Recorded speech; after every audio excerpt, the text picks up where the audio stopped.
Good morning, everybody. Pastor Stitch, Narrow Path Christian Church, BC, Bay City, Michigan. Welcome to the Biker Devotional. Today is February. I'm running ahead of myself, aren't I? Today is February 25th, 2025. We are looking at Proverbs chapter 25, and I am going to look at verse 18. Proverbs 25, verse 18, it says this: "A man giving false testimony against his neighbor is like a club, a sword, or a sharp arrow."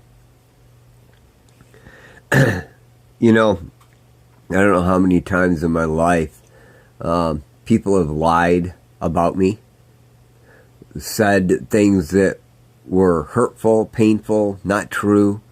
But honestly, I've also said those same types of things about other people as well.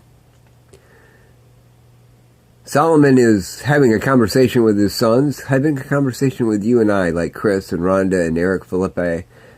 Good to have you guys here today. By the way, all the rest of you that are here that haven't commented, I know you're here, but I don't necessarily know who you are. I am so glad that we have this opportunity to be together, to share this time together. But Solomon is saying, a man giving false testimony against his neighbor. And it's funny because just this Sunday we talked about who is your neighbor at church. And Jesus responded to the man who said, "Who is my neighbor? Oh, why don't you go be a neighbor?" Man giving false testimony against his neighbor is like a club, a sword, or a sharp arrow. You know, it's interesting that he doesn't say that he's like a club, a sword, or a sharp arrow that's used against you.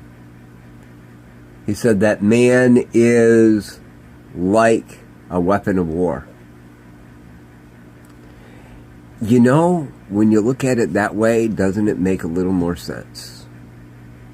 A man who speaks half-truths, lies, twists things, stirs the pot, whatever it is that you run into, that it causes problems in your life. Is it not more that it's a threat against you that you need to have a defense for? More than, you know when you've been pierced with an arrow, you know when you've been hit by a club, you know when a sword has come swinging at your head. Maybe even chopped off your ear, right, Peter? But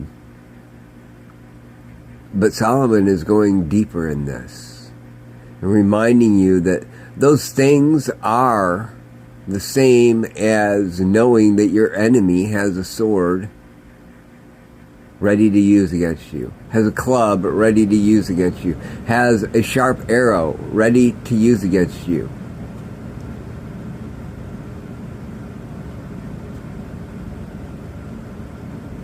When it comes down to it,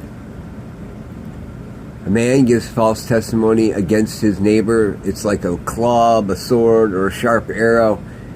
We need to think about it this way. Yes, that is true when we're thinking about what's coming at us.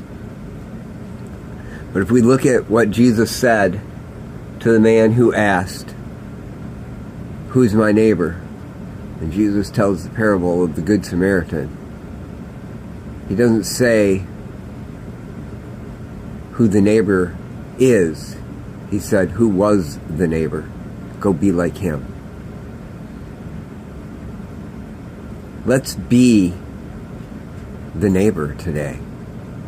Let's not be the one with false testimony.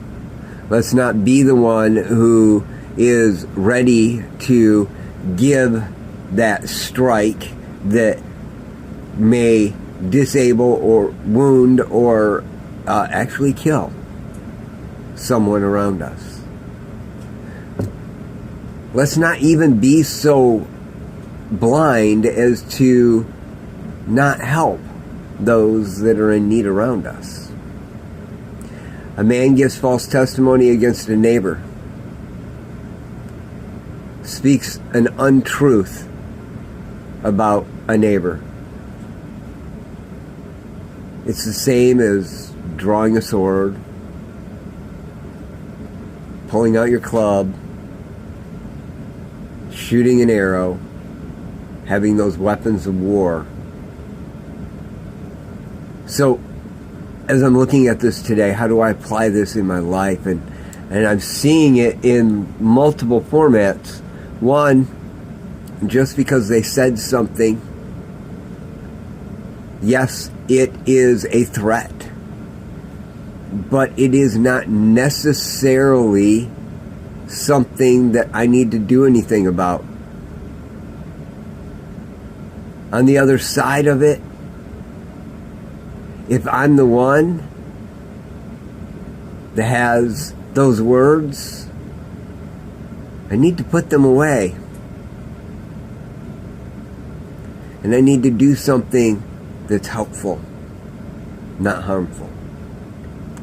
Today, guys, it's important to recognize that it's our personal actions and our personal interactions that matter. Christopher Collins, you're correct. If you're struck on the cheek, turn and offer the other. That's another thing that Jesus said, isn't it? It's important to recognize that we